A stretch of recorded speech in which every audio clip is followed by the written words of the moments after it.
बिस्मिल्लाहिर्रहमानिर्रहीम और अस्सलाम वालेकुम। 24 फरवरी और पाकिस्तान में पीर की दोपहर। आज अभी तक की अहम खबरें और मेरा तजिया। सबसे पहली खबर आपके सामने वाशिंगटन डीसी से रखते हैं, जहां पर चौधरी निजामुद्दीन की धूम है। जी हां, चौधरी निजामुद्दीन साहब ने अपनी धाक और धूम पाकिस्तान में तो जमाई रखी थी और मचाई रखी थी, लेकिन अब उनकी धूम और धाक दोनों पूरी दुनिया में मच भी रही हैं और फैल भी रही हैं। जी हां, लेकिन किसी भी पॉजिटिव नोट पर नहीं, बल्कि नेगेटिव नोट पर। ज़ल्मे खलीलजाद साहब ने एक ट्वीट किया है, लेकिन ट्वीट के अंदर उन्होंने एक स्टोरी शाया की है फाइनेंशियल टाइम्स की। फाइनेंशियल टाइम्स की जो स्टोरी है वो बहुत ही इंटरेस्टिंग है। वो चौधरी निजामुद्दीन साहब की धूम और धाक दोनों की बात कर रहे हैं। फाइनेंशियल टाइम्स ने ये कहा है कि पाकिस्तान के मिलिट्री के जो टॉप के जनरल्स हैं, जाहिर है इशारा उनका इस वक्त के army chief general Asim Munir, तमगा इम्तियाज मिलिट्री और उनके साथियों की तरफ है, कि उन्होंने पाकिस्तान की सियासत भी उन्हीं के कंट्रोल में है। उसके साथ साथ उन्होंने पाकिस्तान की सिक्योरिटी तो जाहिर है मिलिट्री के कंट्रोल में ही होती है, वो भी उनके कंट्रोल में है, और साथ साथ पाकिस्तान के बिजनेस को, इकोनॉमी को भी कंट्रोल किया हुआ है।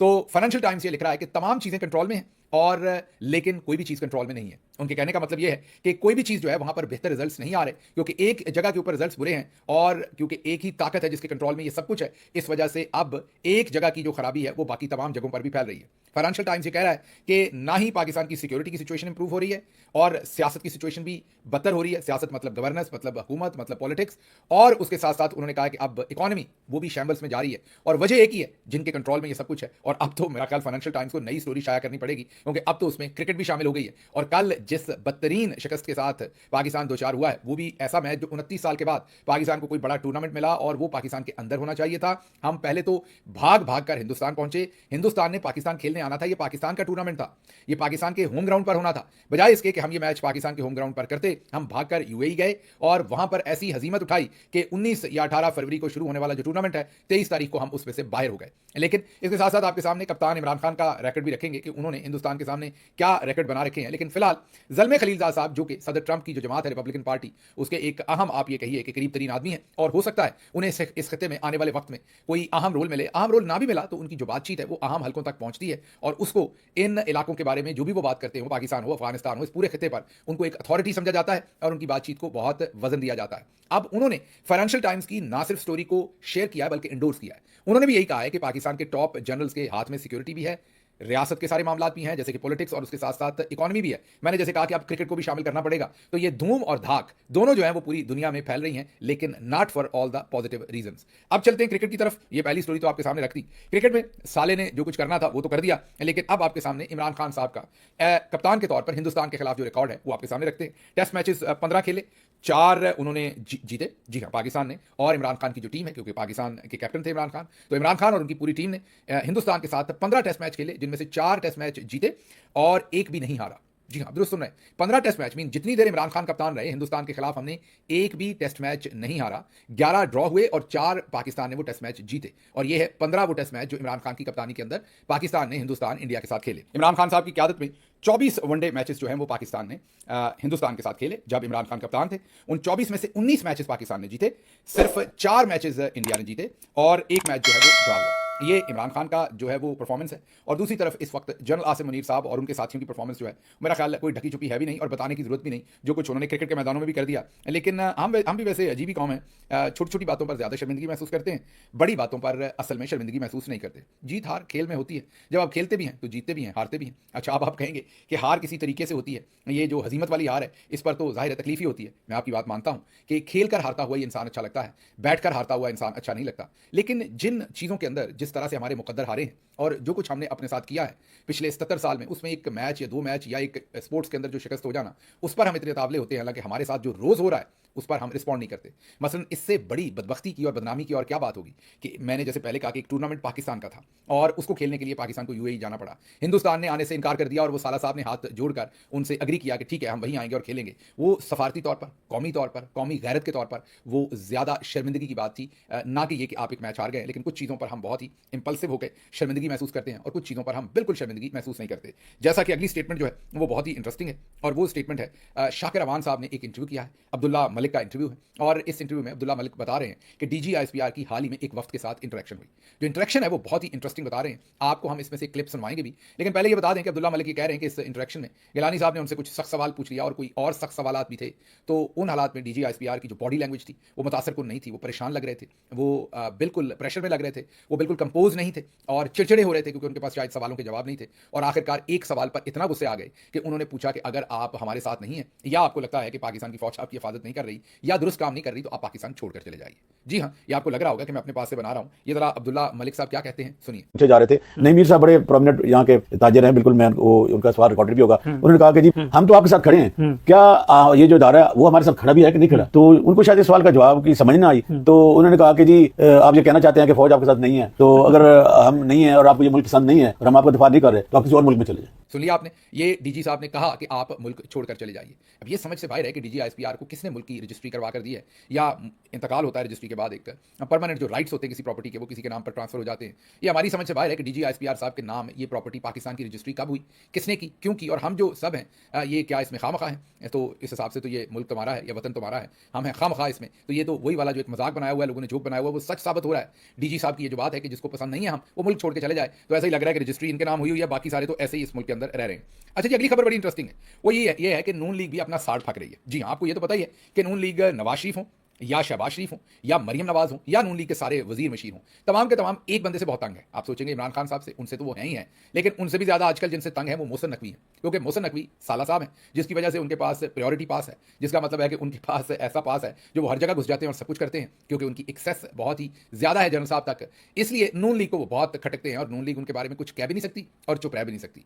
इन हालात के अंदर जब मौका मिलता है तो साड़ फकते हैं। अब नून लीग खुलकर मोहसिन नकवी पर तो तनकीद नहीं कर पा रही, लेकिन नून लीग क्रिकेट टीम के ऊपर जबरदस्त तनकीद करने की कोशिश कर रही है और कह रही है कि बॉलिंग भी नहीं थी, बैटिंग भी नहीं थी। तो फिर आप ऐसा करें कि बाबूजी आजकल वैसे भी फारिग ही हैं, जाती उम्र में रहते हैं, काम शाम उनके पास कोई है नहीं, पूछता उनको कुछ है नहीं, बेटी भी अपने काम लगी हुई है, भाई भी लगे हुए हैं, तो क्यों ना उन्हीं को कोच बना दे पाकिस्तान की क्रिकेट का। वैसे तो उन्हें क्रिकेटर बनने का शौक भी बहुत है, सुना है ख्वाबों में छक्के छुक्के मारते हैं वो। जी हाँ, उनके करीबी दोस्त ने एक दफ़ा मुझे बताया कि मियाँ साहब ने उनको बताया कि जब वो सोए होते हैं तो फिर अक्सर ख्वाब में वो ऐसा होता है कि लॉर्ड्स का मैदान होता है और उसमें आखिरी ओवर होता है और पाकिस्तान हार रहा होता है और फिर मियाँ साहब जाकर वहाँ पर छक्के मारते हैं और फिर उसके बाद मेरा ख्याल किसी बड़ी आवाज़ के साथ उनकी आंख खुल जाती है। अब ये मुझे नहीं पता कि वो बड़ी आवाज़ कहाँ से आती है जिससे मियाँ साहब की आवाज़ नहीं, मियाँ साहब की आंख खुल जाती है। वो मेरी समझ से मुझे लगता है कि मियाँ साहब का अपना ही कारनामा होना है, क्योंकि अब उनकी ख्वाब में कोई और तोप चलाने से तो रहा, ये उन्होंने कोई खुद ही कारनामा सर अंजाम दिया है। बहरहाल नून लीग जो है वो साड़ फक रही है विदाउट नेमिंग मोहसिन नकवी, लेकिन अशारे तमाम के तमाम जो है, इस्तारे भी और अशारे भी, वो तमाम नून लीग के जो हैं वो मोहसिन नकवी के ही खिलाफ हैं।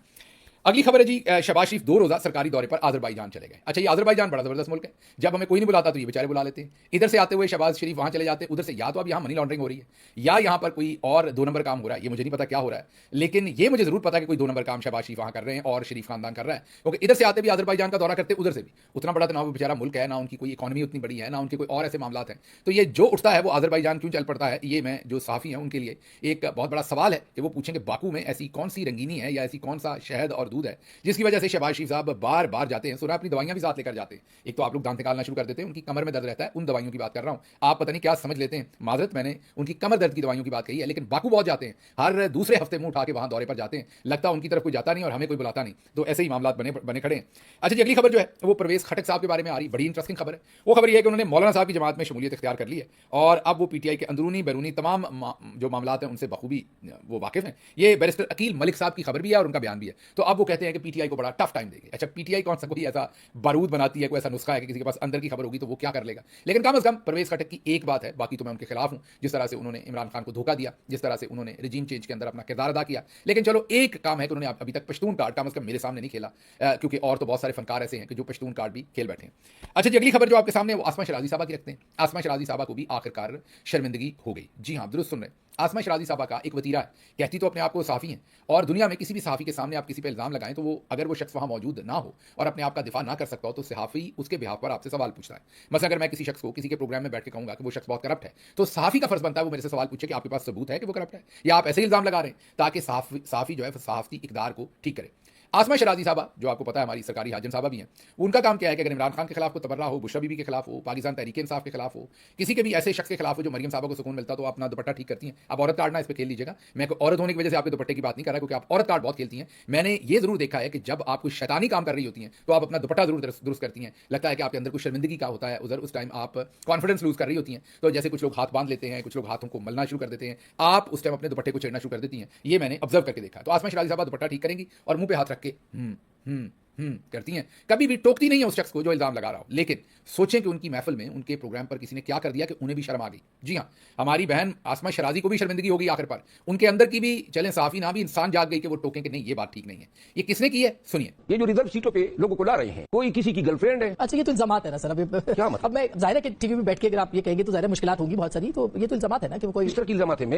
मैं आपको बताऊं ना, यहाँ आपने सुन लिया पूरा कथा। इसमें आपने सुन लिया कि मरवत साहब कह रहे हैं कि तमाम औरतें जो सेलेक्ट हुई हैं वो किसी की गर्लफ्रेंड है, वो किसी की सहेली हैं। अब आप खुद सोचिए कि जिन खवातीन के नाम गए हैं, मैं उन खवातीन के नामों को सामने रखूं तो मैं हैरान हो जाता हूं, और उनमें ज़्यादातर वो खवातीन हैं जो जेलें काट के आई हुई हैं। अब मेरी समझ से तो बाहर है कि यास्मीन राशिद साहबा के बारे में ऐसे कहना, इसमें कमल शौज़िब के बारे में ऐसी बात कहना, आलिया हमजा के बारे में ऐसी बात कहना, इसमें सनम जावेद के बारे में ऐसी बात कहना, आयशा भुट्टा के बारे में कहना, तैयबा राजा के बारे में कहना, इसमें खतीजा शाह के बारे में कहना, इसमें और बहुत सारी खवातीन हैं जिनको मैं ज़ाती हैसियत में, कोई हमारी बहन है, कोई हमारी माँ है, किसी के साथ हमने काम किया हुआ है। लेकिन आप सोचिए कि किस लेवल पर वो चले गए कि आसमा शराजी साहबा जो अमूमी तौर पर पाकिस्तान तहरीक इंसाफ के बारे में कोई कुछ भी कहे वो उसका हिस्सा बनती हैं और शैतानी काम को बड़े खुशी से वो सरंजाम देती हैं। लेकिन सोचिए मामला कहाँ तक पहुंचे होंगे कि उन्हें भी शर्मिंदगी आ गई।